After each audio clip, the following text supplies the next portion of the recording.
We've got 2 matches remaining in Double Game Week 20, with up to 7 players involved, but as it stands, a score of 52 points minus 4 has seen a small drop down to 177,000.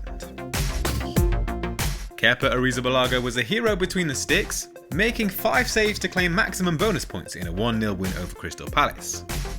Chelsea restricted their opponents to just 0.67 expected goals, with only Brentford faring better across the weekend's matches.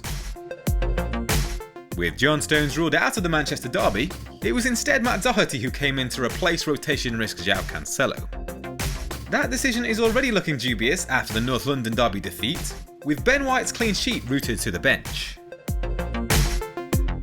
Kevin De Bruyne put an end to his 4-match dry spell when his inviting cross was headed in by Jack Grealish from close range to give City the lead in the Manchester derby. But Marcus Rashford was the central figure as United came from behind to score 2 late goals. Carrying a knock from the first half, the England international was predominantly playing through the middle in the latter stages, from where he was able to supply the finishing touch to a low-driven cross by Alejandro Garnacho.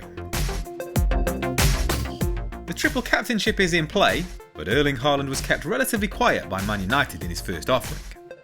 His 2 shots combined for an expected goals total of just 0.12. Fingers crossed for returns from all 3 forwards in their second fixture. There's 1.4 million in the bank ahead of Game Week 21 and 1 free transfer available. My focus now is primarily on the upcoming Double Game Week 23, for which I'll almost certainly be bringing in 2 more Arsenal players. But I've also got one eye on the potential Double Game Week 22, which could take place if Man United were to see their previously postponed match with Leeds rescheduled. Over the next 2 or 3 game weeks, I plan to sell Mason Mount and Andreas Pereira to Martin Odegaard and Bukayo Saka, also downgrading Anthony Martial to fund the moves.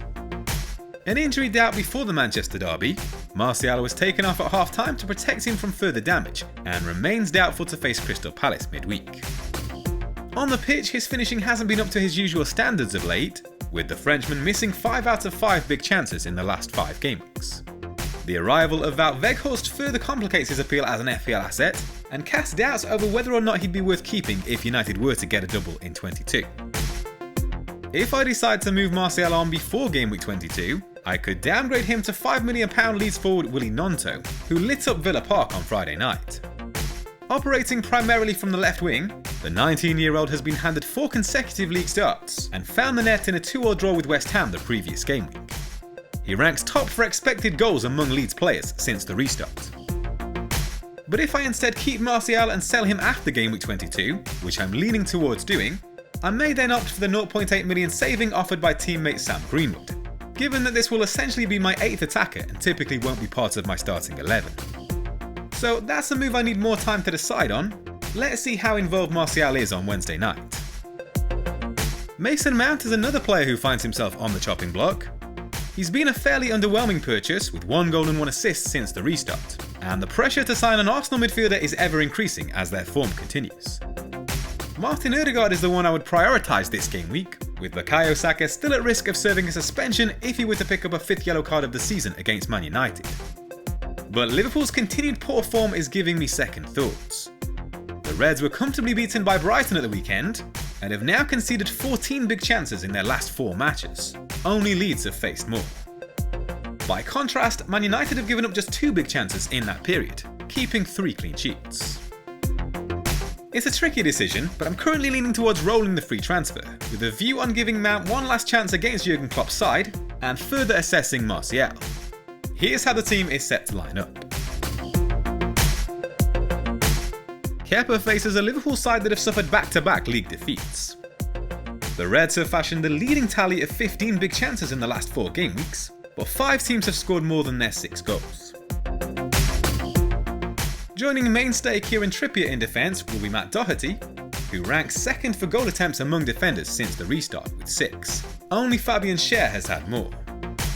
In the same period, Fulham have managed just 22 shots inside the box, with only Bournemouth attempting fewer.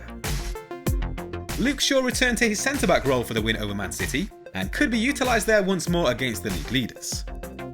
Ten Hag's side have conceded just once in the last 4 game weeks, with only Newcastle faring better. There have been concerns over Kevin De Bruyne, who was absent from training on Tuesday, but let's hope it was nothing too serious keeping him out. The Belgians' creativity will be needed against Wolves, who've shipped just 3 goals in the last 4 game weeks, with only Man United and Newcastle conceding fewer. Miguel Almiron continues to cause a headache following his 3rd successive blank. Newcastle have scored just 4 goals since the restart, with only 5 teams notching fewer. However, they've fashioned 14 big chances, a tally which trails only Man City and Liverpool. Their opponents, Crystal Palace, have conceded 8 goals in the same period. Only Everton and Bournemouth have allowed more. Harry Kane was unfortunate not to add to his plethora of North London derby goals, calling Aaron Ramsdale into action on 3 occasions. His tally of 8 shots on target in the last 4 game weeks ranks joint top with Marcus Rashford. Fulham have shipped just 3 goals in that time, but have allowed 10 big chances. And only Aston Villa and Leeds have a worse expected goals conceded figure. Erling Haaland has failed to score in successive matches for the first time this season. But with a tough fixture for Marcus Rashford, the Norwegian is likely to be heavily backed for the armband once more. He's recorded 7 big chances since the restart, ranking joint best with Darwin Núñez. Let's hope he ends his drought against Spurs before this weekend's tie with Wolves.